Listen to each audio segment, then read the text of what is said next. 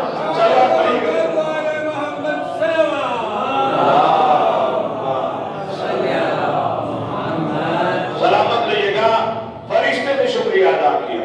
روٹیاں جاتی تھی روزانہ 5، 4 روٹیاں ہوتی تھیں اہل بیت کے گھرانے کی، 1 روٹی ہوتی تھی جناب فضا کی۔ یاد رکھیے گا ان 5 روٹیوں میں مصطفیٰ کی روٹی نہیں ہے، پیغمبر اسلام کی روٹی اس میں شامل نہیں، جناب فضا کی روٹی تھی اور باقی 2 روٹیاں حسنین شریفین کی، ایک جناب سیدہ کی اور ایک مولا مطہریان کی۔ یہ 5 روٹیاں روزانہ جاتی تھی۔ جب سردار دیتے تھے تو کنیز کہتی تھی میں کھا کے کیا کروں، تو جناب فضا بھی ویسے ہی روزہ رکھ لیتی تھی۔ تو یہ 5 روٹیاں ایک دن، 5 روٹیاں دوسرے دن، 5 روٹیاں تیسرے دن، کتنے 5 تھی نا 15 روٹیاں گئی، 3 دن روٹیاں گئی 15۔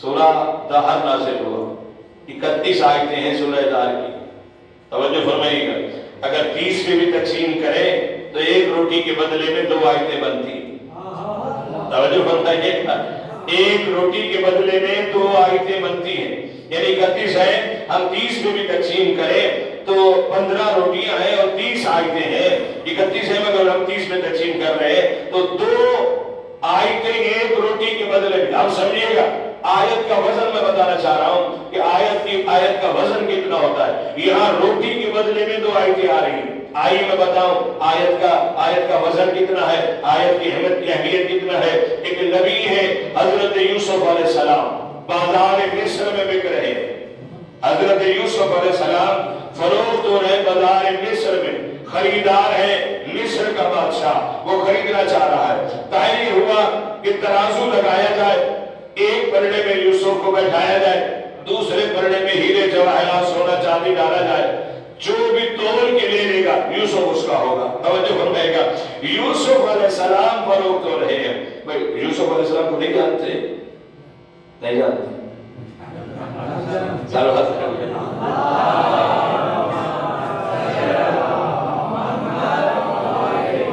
لیکن وہ خطیب نہیں جو سامعین کے چہروں کی تعریف نہ پڑھ سکے۔ میں آگے چلا گیا تو آپ بہت پیچھے رہ گئے تھے، تو میں نے کہا ساتھ لے کے چلوں، مسا تب ہے تو آپ میرے ساتھ ساتھ چلیں تاکہ بات واضح ہو سکے۔ یوسف علیہ السلام حسین ترین انبیاء کی جب مثال دی جاتی ہے تو یوسف کا نام آتا ہے۔ مسلمان جب نبی کے حسن کی مثال دیتے ہیں تو کہتے ہیں میرا نبی ایسے حسین تھا جیسے یوسف حسین تھا۔ خدا کی قسم تعریف نہیں ہو رہی ہوتی، توہین ہو رہی ہوتی۔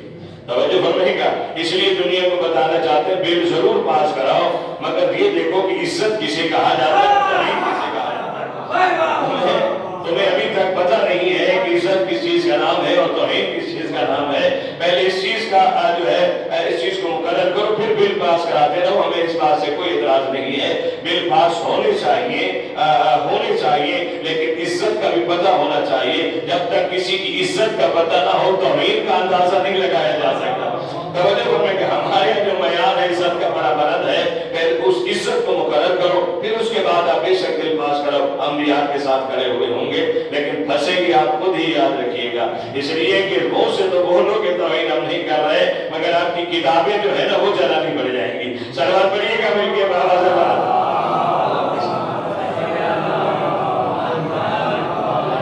مولا کو سلامت رکھے۔ ہم تو چاہتے ہیں گستاخ رسول کو پھانسی ہونی چاہیے، اور سب سے پہلے گستاخ کو بھی ہونی چاہیے اور آخری گستاخ کو بھی ہونی چاہیے۔ کوئی بھی نبی کی گستاخی کرے ہم سے برداشت نہیں ہوتا۔ ہم 1400 سال سے محرم ایام اعزاء مجلس کا ہی گستاخوں کے خلاف رہے ہیں۔ ہم بتانا چاہ رہے ہیں کہ گستاخ کہا کسے جاتا ہے، تو جو بھی گستاخ ہو اسے سزا دینا چاہیے۔ اہل بیت کے گستاخ کو بھی دینی چاہیے، مصطفیٰ کے گستاخ کو بھی دینی چاہیے، صحابہ کے گستاخ کو بھی دینی چاہیے، لیکن معیار مقرر کرنا پڑے گا کہ صحابی کہتے کسے ہیں۔ آپ کے نزدیک ہے صحابی اسے کہتے ہیں جو نبی کو دیکھ لے۔ اگر دیکھنے والا صحابی ہے تو پھر ابو لہب کو بھی صحابی کہنا پڑے گا، پھر ابو جہل کو بھی صحابی کہنا پڑے گا، لیکن اس کے بعد آپ کہیں گے نہیں یہ تو دشمن ہے۔ دیکھنا شرط نہیں ہے بلکہ محبت کی نظر سے دیکھنا شرط ہے۔ یاد رکھیے گا، دیکھنا صحابی کے لیے نبی کا دیکھنا شرط نہیں ہے بلکہ محبت کی نظر سے، ایمان کی نظر سے دیکھنا جو ہے یہ شرط ہے۔ جو محبت کی نظر سے دیکھے گا وہ صحابی ہے۔ تو مجھے کہنے دیجئے گا جو نبی کو محبت کی نظر دیکھے وہ تو صحابی ہوتا ہے، اور جسے محبت کی نظر سے دیکھے وہ کیا ہوتا ہے؟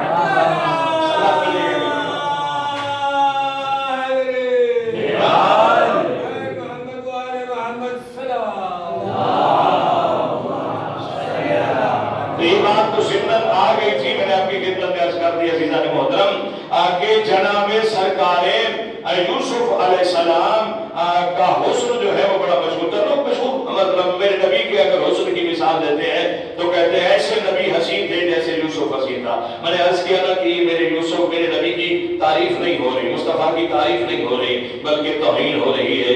کہاں میرے نبی کا حسن، کہاں یوسف کا حسن۔ یوسف کے پاس جو حسن ہے وہ میرے نبی کا اتارا ہوا صدقہ ہے۔ توجہ فرمائیے گا، وہ اتارا ہوا صدقہ ہے۔ یہ بات خود یوسف نہیں مان رہے، میں توجہ فرمائیے گا، حضرت یوسف علیہ السلام یہ بات تسلیم کر رہے ہیں کہ میں محمد کے سامنے کچھ حسین نہیں ہوں، اس لیے کہ جناب زلیخا جب آئی تھی نا یوسف کے بعد، جب یوسف جو ہے عزیز مصر بن گئے تھے تو جناب زلیخا ملنے کے لیے آئی تھی، پروٹوکول نے روک لیا۔ بادشاہوں کا پروٹوکول ہوتا ہے، اب تو مولویوں کا بھی ہوتا ہے، پہلے صرف بادشاہوں کا ہوتا تھا، سیاستدانوں کا ہوتا تھا، اب مولویوں کا پروٹوکول بھی اتنا ہوتا ہے کہ مومن بیچارہ مولوی سے ہاتھ بھی نہیں ملا سکتا ہے۔ تو یہ پروٹوکول بھی ختم ہونے چاہیے تاکہ بات جو ہے عوام کی رسائی جو ہے وہ علماء تک ہو، علماء اپنا ان کے سامنے جا کر مسائل بیان کر سکیں، علماء ان سے جا کر مل سکیں، ان کی صحبت میں بیٹھ سکیں، ان سے کچھ پریشانیوں کا حل تلاش کر سکیں۔ بھئی بات ملے گی تو بات ہوگی، اگر پروٹوکول رہے تو پھر کیسے پتہ چلے گا؟ رحمت للعالمین کے بعد جب لوگ آتے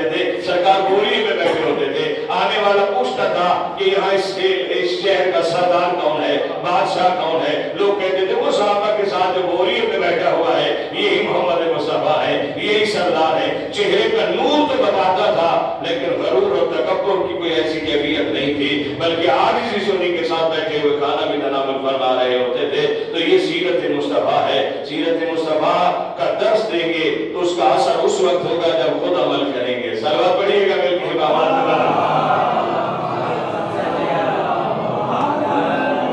مولا کو سلامت. تو عزیزاً محترم جناب یوسف علیہ السلام جا رہے تھے، بادشاہ تھے تو پروٹوکول میں جا رہے تھے تو زلیخا نے دیکھا، بھاگ کے آنے لگی، ملنے کے لیے پروٹوکول نے روکا. جناب یوسف علیہ السلام کی نظر پڑ گئی، سرکار نے فرمایا آنے دیجیے گا. زلیخا آ گئی. سرکار یوسف علیہ السلام کہتے زلیخا یہ تو نے اپنی حالت کیا بنا رکھی ہے، پھٹا ہوا لباس پہنا ہوا ہے، میلا لباس سے پریشان حال ہے، یہ کیا کیا ہوا ہے؟ زلیخا نے کہا یوسف یہ سب کچھ آپ کی محبت میں ہوا ہے، یہ سب کچھ آپ کے عشق میں ہوا ہے.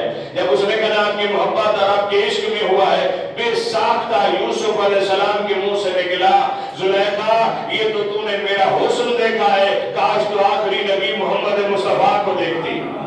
اب جب ہم نے کہا آخری نبی کو دیکھتی پھر تجھے اندازہ ہوتا کہ حسن کیا ہوتا ہے. جیسے آخری نبی محمد مصطفیٰ کا نام لیا، وہ زلیخا جو ملنے آ رہی تھی وہیں سے پیچھے ہٹ گئی. کہتی یوسف جاؤ، اب میرے دل میں محمد کی محبت آ گئی ہے، اب تیری محبت ختم، تیرا عشق ختم، میرے دل میں مصطفیٰ کی محبت آ گئی ہے. کہ وہ کیسے؟ کہ جس کا نام اتنا حسین ہے وہ خود کتنا حسین ہوگا.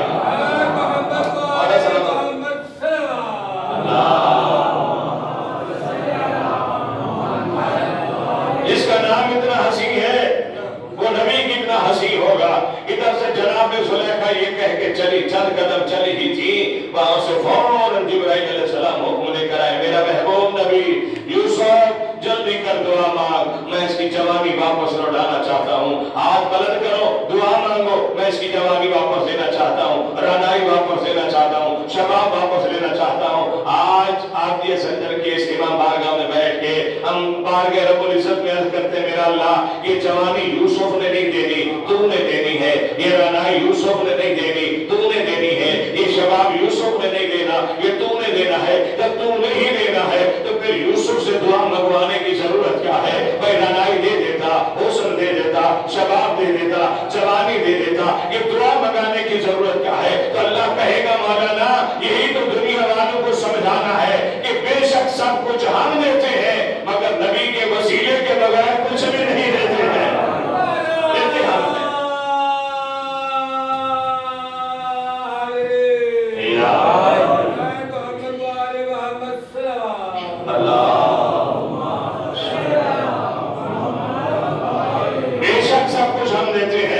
وسیلے کے بغیر کچھ نہیں دیتے ہیں. یوسف علیہ السلام نے دعا مانگی یا محمود بحق محمد، ویسے مانگی جیسے آدم علیہ السلام نے مانگی تھی.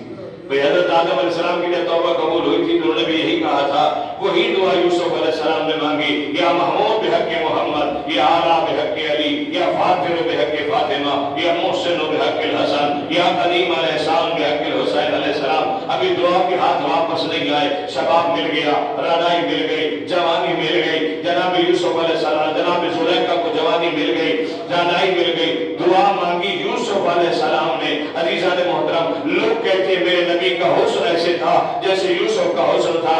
آج کے بعد یہ دلیل نہ دینا، یہ دلیل غلط ہو جائے گی، اس لیے کہ یوسف اور محمد کے حسن میں بڑا فرق ہے. یوسف کا حسن وہ ہے جو جوانی کو بڑھاپا دیتا ہے، محمد کا حسن وہ ہے جو بڑھاپے کو جوانیاں دیتا ہے.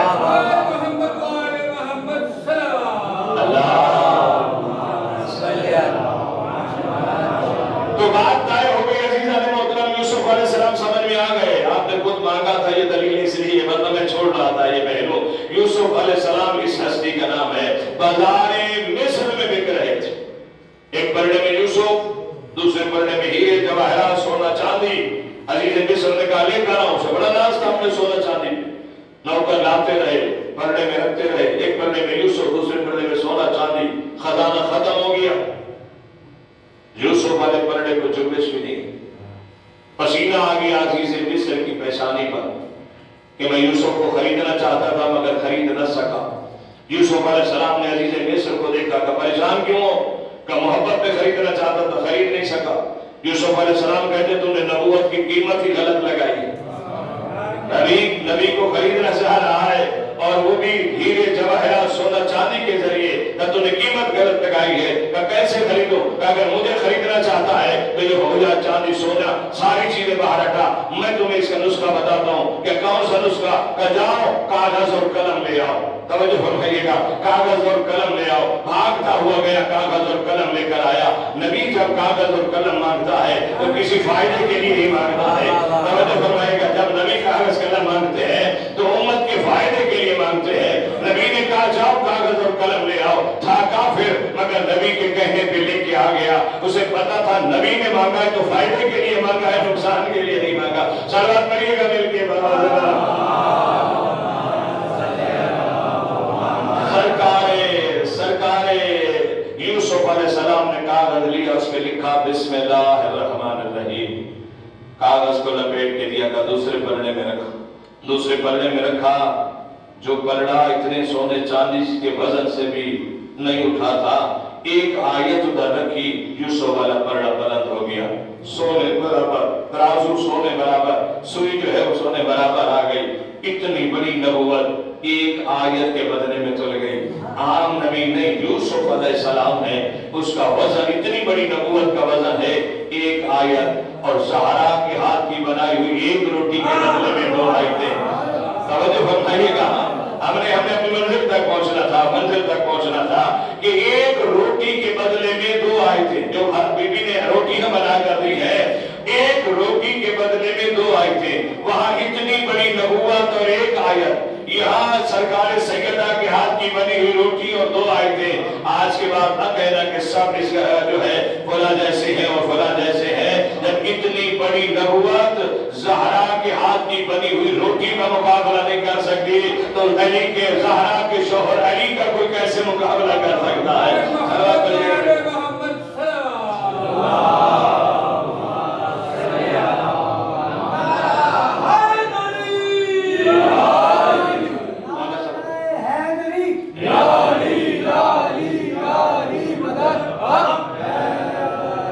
محترم, اللہ نے بڑی عزت عطا فرمائی اس کرام میں.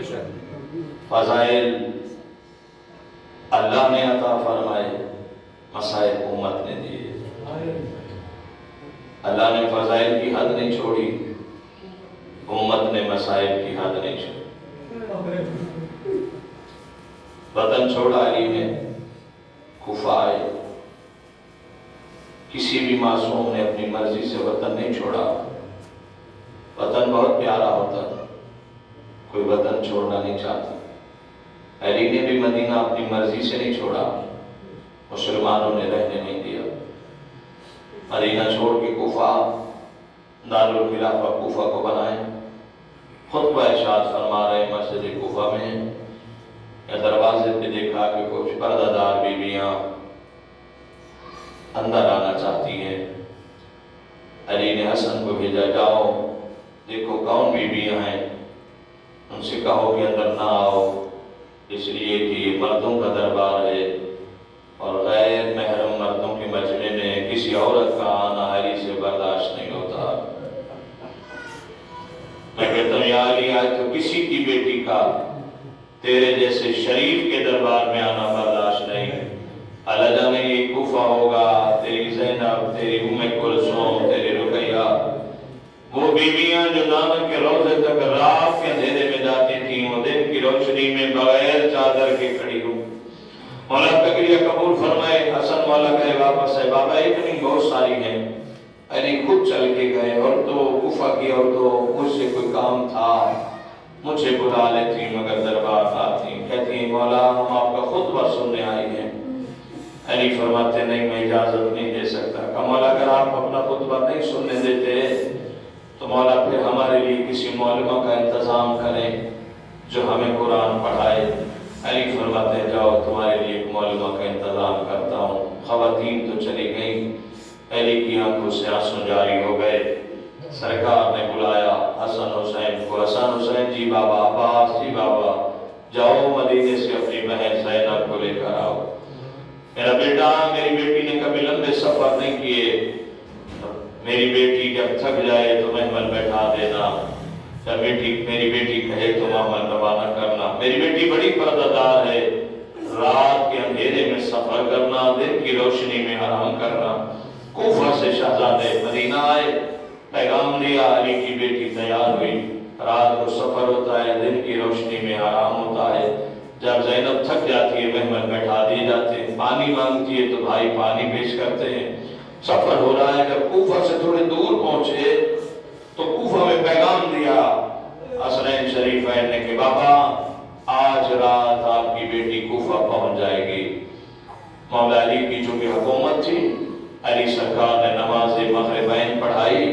نماز جب مکمل ہو گئی تو علی نے فرمایا نمازیوں میں علی تمہیں حکم دے رہا ہوں ابھی نماز پڑھنے کے بعد گھر چلے جاؤ اور آج رات کوئی گھر سے باہر نہیں آئے گا، اس لیے کہ آج میری بیٹیاں کوفے آ رہی ہیں.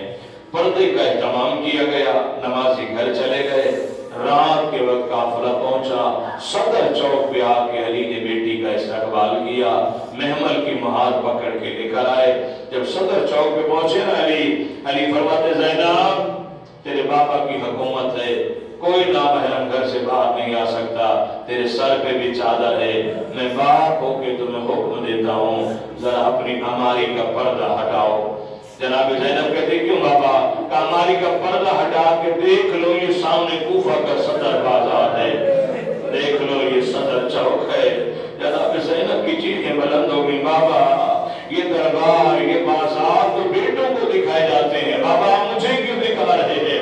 مولا کا گریہ قبول فرمائے. جناب علی فرماتے زینب ہو سکتا ہے کبھی تجھے اسی بازار سے گزرنا پڑے، ہو سکتا ہے اسی دربار سے گزرنا پڑے. بی بی کہتے بابا کسی بہن کا ایک بھائی ہو تو دنیا اس کا کچھ نہیں بگاڑ سکتی. میرا ایک نہیں میرے تو 18 بھائی ہیں اور 18 بھائیوں میں بھی میرا عباس ہے، میرا حنفیہ ہے، میرا مسلم ہے، میرا حسن، میرا حسین. جناب علی کی ریش مبارک آنسوں سے تر ہو گئی، روتے روتے ہچکی بن گئی. علی فرماتے زینب وقت بدل جاتے ہیں، کوئی بھائی بھی موجود نہیں ہوتا. ہو سکتا ہے ایسا دور آ جائے کہ تیرے ساتھ کوئی بھائی نہ ہو اور تجھے اکیلا یہ دربار بازار عبور کرنا پڑے. بس ادار ماتمیوں 3 دن تک قیام آرام کیا. 3 دن کے بعد کوفہ کی عورتیں آئی ملنے. ہر بی بی آتی ہے، بی بی کا سلام کر کے کوفہ کی عورتیں چلی جاتی ہیں. علی خود چراغ لے کے کھڑے ہیں، تعارف کرا رہے ہیں. 3 سال تک بی بی نے کوفہ کی عورتوں کو قرآن پڑھایا ہے. 3 سال قرآن پڑھانے کے بعد بی بی کی ایک شاگردہ ہے جس کا نام ہند ہے. اس نے قرآن کی تعلیم مکمل کر لی. عمر کی اس دہلیز پہ قدم رکھا کہ جب ماں باپ چاہتے ہیں کہ اب بیٹیاں رخصت ہو جائیں، اس کا باپ لینے کے لیے آیا اپنی بیٹی کو. جناب زینب کے گھر آیا، کوفہ آیا لینے کے لیے کہ میری بیٹی نے قرآن بھی پڑھ لیا ہے، اب میں چاہتا ہوں کہ اس فریضے سے سبق دوش ہو جاؤں، اپنی بیٹی کی شادی کروں. چھٹی رخصت ہو گئی جناب ہند کی، لیکن بی بی نے الگ بلا کے ہند کو کہا ہند میرے پاس آؤ، میری کچھ باتیں سنو. ہند دیکھ کر کہتی بی بی میں نے آپ کے پاس قرآن پڑھا ہے، آپ کے بڑے احسانات ہیں، اللہ کرے آپ جملہ سمجھ سکیں. میں دیکھ کر کہتی بی بی کبھی ہو سکے تو میرے گھر تشریف لائیے گا، میں آپ کی خدمت کروں گی. جناب زینب کہتی ہند ہو سکتا ہے میں آؤں اور تم مجھے پہچان نہ سکے، ہو سکتا ہے میں تیرے گھر آؤں اور تم مجھے نہ پہچان سکے. مولا آپ کا گریہ قبول فرمائے. ہاتھ جوڑ کر کہتی ہے بی بی یہ بھی کوئی ہو سکتا ہے کہ میں آپ جیسی استادی کو نہ پہچان سکوں، یہ بھی ہو سکتا ہے ثانیہ زہرا کو نہ پہچان سکوں. بی بی کہتی ہے دیکھ لو مجھے پہچان لو. بی بی نے چہرہ سے نقاب ہٹائی، دیکھو میں زینب ہوں. پھر بال چہرے پہ ڈال کے کہا ہو سکتا ہے میں اس طرح نہ ہوں، کھلے ہوئے بالوں کے ساتھ آؤں، مجھے اس طرح پہچان لو. کہتے ہیں بی بی آپ کیسی باتیں کر رہی ہیں؟ بی بی کہتی ہے یہاں بیٹھ جاؤ، میں چند قدم پیدل چلتی ہوں، مجھے پیدل چلتا ہوا دیکھو. ہو سکتے میں چہرے سے نہ پہچان سکوں، مجھے پیدل چلتا ہوا دیکھے. اجرکم اللہ مولا گریہ قبول فرمائے. ان کی رو بھی رہی ہے، چیخیں بھی بلند ہو رہی. بی بی یہ ممکن نہیں ہے، ممکن نہیں ہے. مسئلہ دار ماتمی ہند چلی گئی. ہند کی شادی ہو گئی یزید سے، یہ محل میں رہنے لگی. 61 ہجری 10 محرم کو حسین کا بھرا گھر کربلا میں لٹ گیا. جوان مارے گئے، مہمان مارے گئے. علی کی بیٹی بن بلانے اونٹوں پہ سفر کرتی ہوئی کوفہ کے صدر چوک پہ پہنچی ہے. یاد آ گیا در و دیوار کو دیکھ کے. سید سجاد سے کہتی ہے سجاد پہلے تو جتنے شہر آئے ہیں وہ میں نے نہیں دیکھے تھے، لیکن یہ جگہ لگتا ہے کہ میں نے پہلے کبھی دیکھی ہے. یہ کون سا شہر ہے؟ جناب سجاد کہتے ہیں بھوپی اماں یہ تیرے بابا علی کا شہر کوفہ ہے. اماں جہاں شہزادی بن کے آئی تھی دادا علی نے تجھے کہا تھا پہچان لو یہ کوفہ کا صدر چوک ہے. اماں پہچان لو یہ وہی بازار ہے جو دادا علی تعارف کرا رہے تھے. بس دار کوفہ شام کا بازار دربار زیدان شام میں 1 سال بیویاں رہی ہیں. ایک دن ہند سودا یزید ہے محل میں، ہند یزید بھی رہتا ہے، ہند بھی محل میں رہتی ہے. قریبی قید خانے میں پردہ دار بیویاں رہتی ہیں. ایک دن ہند یزید سے کہتی ہے مجھے یہ بتا کہ یہ قیدی کون ہے؟ کہتا ہے باغی ہے. ہند دیکھ کر کہتے تو جھوٹ بولتا ہے، باغی بھی بھلا نمازیں پڑھا کرتے ہیں. جب سے یہ آئے ہیں تسبیح و تقدیس میں ہے. میں دیکھتی ہوں قیام میں ہے، کبھی رکوع میں ہے، کبھی سجدے میں ہے، کبھی قرآن کی تلاوت کر رہے ہیں. ان دیکھ کر کہتی ہے یزید ان قیدی بیویوں میں ایک بیوی ہے جو قرآن پڑھتی ہے، اس کی آواز میرے کانوں تک پہنچتی ہے. مجھے ایسے لگتا ہے جیسے میری مرشدادی زینب قرآن پڑھ رہی ہے. اس کا لب و لہجہ علی کی بیٹی سے ملتا ہے. دیکھ کر کہتے اگر تمہیں ایسا ہے تو جا کر مل لینا. ساری رات تڑپتی رہی، کروٹیں بدلتی رہی ہے کہ صبح کب ہوگی، کب جا کر میں علی کی بیٹیوں کو سے ملاقات کروں گی. جب صبح ہوئی نماز فجر ادا کرنے کے بعد پردے کا اہتمام کیا گیا، قناتیں لگنا شروع ہو گئی. پوچھا گیا کس کے لیے لگ رہی ہے؟ آواز آیا یزید کی زوجہ قید خانے میں قیدیوں سے ملنے آ رہی ہے، اس کے لیے پردے کا انتظام کیا جا رہا ہے. ازدار ماتمی یہ آواز جناب فضا نے سنی، رو کر کہتے میرا اللہ حالات کیسے بدل جاتے ہیں.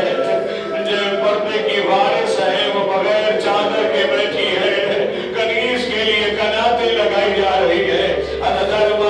تھوڑی دیر گزری ایک خوبصورت کرسی آ کر زیدان میں رکھی گئی. جناب زینب سید سجاد سے کہتے ہیں سجاد یہ کرسی کس کے لیے رکھی گئی ہے، کون آ رہا ہے؟ جناب سجاد کہتے ہیں بھوپی اماں جس ہند نے آپ کے پاس کوفہ میں قرآن پڑھا تھا نا وہ یزید کی زوجہ ہے. آج آپ قیدیوں سے ملنے قید خانے میں آ رہی ہے. جناب زینب نے جب سنا کہتے ہیں سجاد دعا مانگو ہند کے آنے سے پہلے مجھے موت آ جائے، میں مر جاؤں. پھر اماں تم نے کربلا میں موت کی دعا نہیں مانگی، اماں تم نے شام کے بازار میں موت کی دعا نہیں مانگی، اب آپ کی دعا مانگ رہی ہو. بی بی کہتے سجاد جب ہند میرے پاس قرآن پڑھتی تھی نا، ہر روز قرآن جب ختم ہو جاتا پڑھ لیتی تھی تو میں اسے کہا کرتی تھی کہ کبھی کسی نامحرم کے سامنے بغیر چادر کے نہ آنا. سجاد اب ہند آ رہی ہے، اس کے سر پہ چادر ہے، میرے سر پہ چادر نہیں ہے. سجاد مجھے موت آ جائے. بس تھوڑی دیر گزری یزید کی زوجہ زیدان میں آئی، کرسی پہ آ کر بیٹھ گئی. کتنے حالات بدل جاتے ہیں. کنیز کرسی پہ بیٹھی ہے، زہرا زادیہ خواب پہ بیٹھی ہے. کافی دیر کرسی پہ بیٹھ کے آل محمد کے فضائل پڑھتی رہی. کہتی ہے قیدیوں بڑا خوبصورت قرآن آپ پڑھتے ہیں. یہ جو قرآن آپ پڑھتے ہیں نا یہ میرے نبی حضرت محمد مصطفیٰ پر نازل ہوا ہے. میرے محمد مصطفیٰ نبی کی ایک اکلوتی بیٹی ہے جس کا نام فاطمہ ہے. فاطمہ کی ایک بیٹی ہے جس کا نام زینب ہے. میں نے قرآن اسی سے پڑھا ہے. جب آپ قرآن پڑھتے ہیں مجھے ایسے لگتا ہے جیسے میری استانی قرآن پڑھ رہی ہو. اور آپ کا گریہ قبول فرمائے. کافی دیر تک یہ کرسی پہ بیٹھ کے باتیں کرتی رہی ہے. کافی دیر کے بعد کرسی پہ بیٹھی ہوئی ہند کی نظر خواب پہ بیٹھی ہوئی زینب پہ پڑی. جناب زینب پہ اس کی نظر پڑی. مولا آپ کا گریہ قبول فرمائے. عالیہ پہ اس کی نظر پڑی ہے. دیکھ کر کر کے کہتے تیرا نام کیا ہے؟ بی بی خاموش.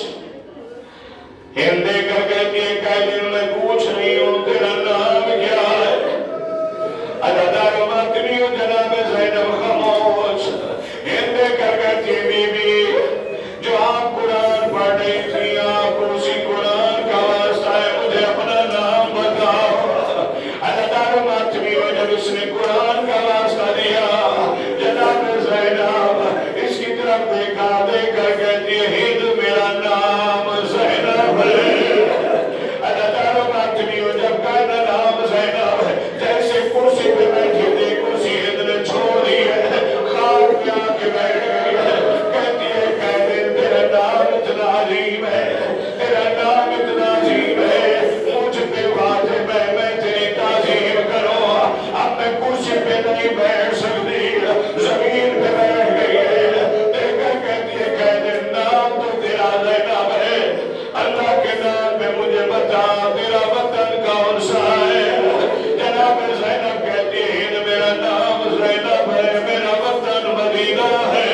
نام آیا، ارد گرد میں بھی محلہ بنو ہاشم بھی پڑھا ہے، اللہ کے نام پہ مجھے بتا روزہ رسول کی کس طرف رہتی ہے؟ جناب زینب کہتی ہے جب سورج غروب ہوتا ہے نبی کے روزے کا سایہ میرے گھر کے شہر میں ہوتا ہے، جیسے بیٹھی تھی منہ پہ ماتم کر کے کہتی ہے کہیں تو علی کی بیٹی زینب، جناب زینب کہتی ہے میرے چہرے سے بال ہٹا، وہی زینب میں نے تجھے کہا تھا جب ملنے ہوگی تو مجھے پہچان نہیں پائے گی، اور میرا عباس مارا گیا، میرا حسین مارا گیا، میرا اکبر مارا